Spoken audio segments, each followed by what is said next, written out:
want to thank you for your time and, spending time with us. We're an up-and-coming platform, so, I appreciate it, really. No, that's okay. That's how it starts off. But yeah, so that's how you're supposed to start it off. Yeah, we geared. Good looking, baby. Abu Balloon. Balloon 00 forever. AKA Charleston Blue. Yeah. Come on. Yeah. I like this, nigga. Yeah. Yo, trying to rock the loop. This music ain't the blues. You stupid little fool on a hip-hop school. It's time to show down in front of the crowd. I got the super hype shit. I never talk loud. I like Drake kick, but suckers I hate. When the real fake, yo, I use it for bait. I concentrate. To rock or stick. But yeah, let me start from the beginning, Take us back to Flatbush 75. How was life in Brooklyn out there? Well, basically, at that time, it was really an outside block party, disco type of era. Mm-hmm. Hip-hop wasn't really totally hip-hop today at that time, like what hip-hop is today. It was just being actually started, the birth of it. And it really was, the birth of it was going on in the Bronx and uptown in Harlem. Brooklyn, it was a lot of DJs. They were playing more like disco records and old club records and stuff like that. Basically the 70s hits. Whatever the 70s hits was on the radio. You had DJs coming to the parks. They would come to the parks on certain days, and they would come to what we call block parties, where they have the blocks all blocked off.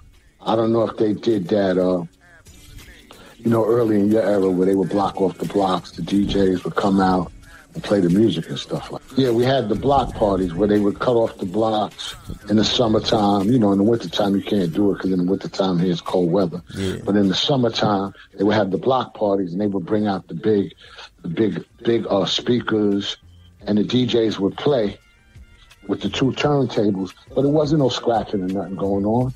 It was basically playing a record after a record. And then eventually they started blending the records. Blending the records together and stuff like that. So you had certain DJs that made a name for themselves coming out to the communities doing that. And then at the same time, you had the graffiti movement. And then at the same time, you had the people coming to the parks dancing. So this is where you begin to really see the formulation of hip-hop, though.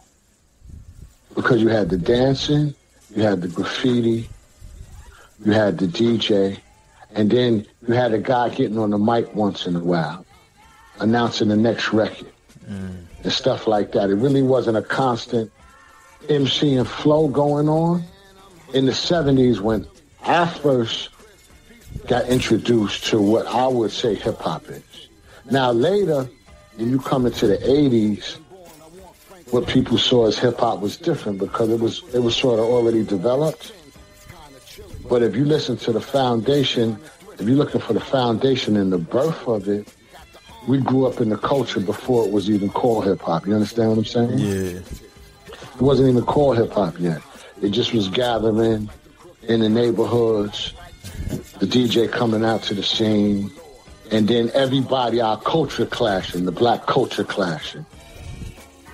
The graffiti, the dancing, the person talking on the mic, and the person blending the records. And if you put that all get together, over a period of time, you got hip-hop. You know what I mean? Yeah. Like Good Times. Yeah. Good Times is a hit. Now you see how they cut it up. Good time. Yeah. Good. They eventually start scratching it up, cutting it up. So they did that to a lot of the records. It would be whatever the hit was, and they felt the vibe, and they had that soul vibe. They start blending it, mixing it up. Or there was an era when they came through with, I don't know if you remember, well, you probably seen them or heard of them, the Disco 45s. The records? They're like some long records. Some of them are like 10 minutes long and 7 minutes long. Yeah. when the recording industry started making the records that was really emulating the DJs. They made the records longer so they could play the records and people could constantly dance to them in the clubs. And that's when you started getting the longer records. So, you know, between that, you had the blending and then you had the scratching. You had the, well, not scratching yet, you had the blending and the chopping up the records. And then later on in the Bronx, they developed the scratching with Theodore, Flash, and after Kool Herc introduced it to the street out there, all of the different reggae, the different records and the reggae feel, because Kool Herc, as you know, is from Jamaica. Yeah. And he brought the whole vibe to the Bronx, which was the big speakers and the music being out in the street. He brought that. That really came from Jamaica, because Jamaica was a hot place and they always played music outside. When they give a party in Jamaica, it's outside, number one, and their sound system always was big speakers. So Kool Herc brought that to the Bronx. Mm. And that's their foundation of hip-hop. So when you hear like Grandmaster Flash, the Cold Crush 4, the Fearless 4, that first era of rappers that was on wax, the Treacherous 3, when you hear those guys speak about hip-hop, that's why they always speak about Kool Herc. Because Kool Herc was that guy who brought them speakers out. And then when other people saw that, they started to travel on and on and on and on all around the Bronx and even down to Harlem. So that's when it comes into like the B-boy era, like to the late 70s and the 80s, early 80s, but really like the middle 70s, you got all those guys like the Cold Crush 4 and all those guys. They was performing and getting on the mic. And there's even some MCs that was a little before them. There's a lot of them that I'm not as familiar with. Mm-hmm. But if you talk to like Kool Herc, Flash, and Grandmaster Cass and those guys from those groups, mm-hmm. they could tell you the guys who were before that up there, when they was little going to the park, the first guys that was MCing, you know, with the yes, yes, y'all, or to the beat, y'all, da, da, da, you know, like mm-hmm. more simpler type of flow of MCing at the very beginning. It's a lot of groups that was up there that, you know, never got no recognition because they wasn't on vinyl yet. Yeah, it was just doing it, wasn't recording it. It was just all ad-lib, yeah. Yeah, just in the park, just grabbing the microphone, having fun, wiring the system up to the light lamp pole. They might even pay somebody who live on the first floor. Let us plug in. You know what I mean? And sometimes they're still jacking from the pole. They play as long as they could until the police come and shut it down. You know, brothers gonna always figure out a way to get it on. Find a way, huh? Yeah. Yeah. You know what I mean?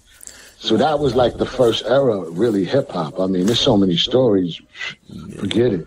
So you know, so you a fan, you know, going to these spots and these parties. And so when did it, you know, touch you and you say, you know what, let me start dipping and dabbing in this a little bit? Well, actually, I mean, I always was into the music, listening to the music. And my first introduction to hip-hop would be graffiti and dancing. Because we was all break dancing and top rocking, which is another form of break dancing. Mm-hmm. We was doing that, and the graffiti I was involved in. So that was my first forms of it. And then the music came with it, because the music was always around. It's going to come. You got block parties. You're going to go out. You're going to hear the music. And then the fashion also comes involved. You know, the styles, the clothes we were wearing, the stuff like that. That's all part of hip-hop.